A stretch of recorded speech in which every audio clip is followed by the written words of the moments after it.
बिस्मिल्लाहिर्रहमानिर्रहीम। अस्सलाम वालेकुम नाज़रीन। आज मैं आपको एक बेहतरीन से बेहतरीन इलाज बताने जा रही हूँ। जो अफराद कुर्बानी का गोश्त खाते हैं या नहीं खाते इस डर से कि उनका मैदा हाजमा नहीं करेगा ठीक से, उनके मैदे में जलन होगी, मैदे में पेन होगा, सीने में जलन होगी या तेज़ाबियत वगैरह हो जाएगी। ये जो मोटापे के डर से कुर्बानी का गोश्त इस्तेमाल नहीं करना चाहते उनके लिए ये ख़ास टोटका है, ख़ास इलाज है मैं जो आपसे शेयर करने जा रही हूँ। आप कुर्बानी का गोश्त खा सकते हैं और उसका हाजमा भी आसानी से हो जाएगा। आपको तेज़ाबियत भी नहीं होगी, सीने की जलन भी नहीं होगी और कब्ज़ जैसी शिकायत भी नहीं होंगी इंशाल्लाह।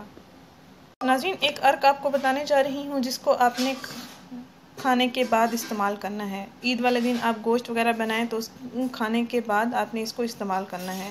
इसको कितनी मिकदार में इस्तेमाल करना है और कहाँ से ये अवेलेबल होगा आसानी से, ये मैं आपको बताती हूँ। इस अर्क का नाम है चौअरका और ये मेडिकल स्टोर से या पंसार की दुकान से आपको आसानी से मिल जाएगा। ये मैंने 120 रुपये में लिया है और आपको भी इंशाल्लाह इसी रेट में मिल जाएगा। मेडिकल स्टोर से अगर ना मिल जाए तो पंसार से आपको ये लाजमी मिल जाएगा। आपने करना ये है कि खाना खाने के बाद आधा कप आपने चौअरका लेना है, यानी अर्क लेना है आधा कप, और आधा कप आपने इसमें पानी ऐड कर लेना है। खाने के बाद आपने आधा कप चौअरका और आधा कप पानी, इन दोनों को आपने ऐड कर लेना है अच्छी तरह से और फिर इसको पी लेना है।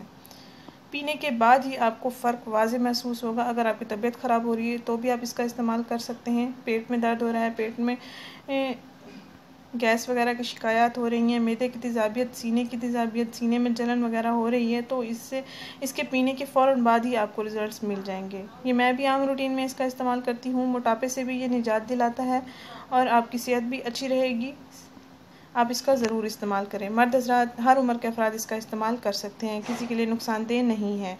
नाज़रीन, ये कुर्बानी के गोश्त के हाजमे के लिए बहुत ख़ास अर्क है, इसका लाजमी इस्तेमाल करें। और ये मैंने ईद उल अज़हा के लिए ख़ास टोटका बनाया है, इसको लाजमी शेयर करें, इस चैनल को ज़रूर सब्सक्राइब करें।